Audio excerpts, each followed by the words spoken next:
এই গাইছ আজি কি আছে গম পাইনে আজি বিয়া আছে আকৌ মানে ৰখিব আজিৰ ভিডিঅটো পুৰা ফূৰ্তি হ'বলৈ গৈ আছে আমি এটা পুৰা ঢোল বজাই এটা পুৰা ফূৰ্তি কৰি গৈ আছো যেহেতু আজি বিয়া কাৰি ভিডিঅটোত কৈছিলো বিয়া আছিল কালি পানী তুলিবলৈ গৈছিলো আৰু আজিও পানী তুলিবলৈ গৈ আমি আহি পেলাই এতিয়া পুৰা পানী যোগাৰ কৰি আছো দেখিছেনে পুৰা লেটেৰাকে এফলে পুৰা ভাতৰ চৌ পানী একদম মানে আৰু বাচন চাচন ধোৱা পানী গুটেখিনি দৰা আৰু সখিয়কক গা ধোৱাবলৈ আমি পুৰা যোগাৰ কৰি আছো আৰু এফলে পুৰা গোবৰ লৈ লৈছে আৰু আমি পানীটোৰ লগত যি পাইছো তাকে মিলাইছো আকসাই যি দৰা আৰু সখি কি হ'ব হিচাপে নাই মানে এনেকুৱাই জমনি হ'ব ন ইয়াতে পুৰণি থাকিব নোৱাৰা হ'ব লগতে আৰু এটা বস্তু পুৰণি হোৱা এটা বস্তু দিব চাব কিনো দিয়ে আৰু ভিডিঅটো চাই থাকক বহুত জমনি হ'বলৈ গৈ আছে আৰু এফালে পুৰা ই আনিছে ডিম আৰু এফালে জলকীয়া গুড়া পেকেট লগত আকৌ চাবোন চেম্পু ঢেৰ কিবা কিবি মিলাইছে এনেকুৱা গেলা গোন্ধ নহয় গাইছ পানীটো এতিয়া আহি পেলাই গোটেই পানী ঢালিবলৈ আৰম্ভ হৈ গৈছে আনিছে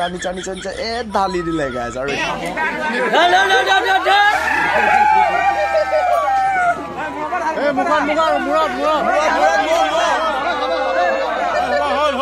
ফূৰ্তি কৰি দৰা আৰু সখিয়কক গা ধোৱা হৈ গ'ল এতিয়া আমি যাব লাগিব কইনা ঘৰলৈ দৰা লগত আৰু আমি পুৰা এতিয়া ঢোল পেপা বম ফুটাই পুৰা মজাকে ফূৰ্তি কৰি গৈ আছো বহুতে ভাল লাগিছে আহি এফালে পুৰা পেপা বজাই আছে ঢোল বজাই আছে এতিয়া লাহে আমি কইনা ঘৰৰ ভিতৰত সোমাই গ'লো বহুত ধুনীয়াকৈ সজাইছে আৰু এটা কথা কৈ দিওঁ 1 মিনিটৰ ব্লগটোৰ ভিতৰতনো কিমানখিনি দেখাব পাৰিম আজিৰ ভিডিঅ'টো মোৰ ইমানেই আছিলে অন্য এটা ভিডিঅ'লৈ লগ পাই আছো যদি ইয়াৰ ছেকেণ্ড পাৰ্টটো লাগে তেনেহ'লে কমেণ্ট কৰিব বাই বাই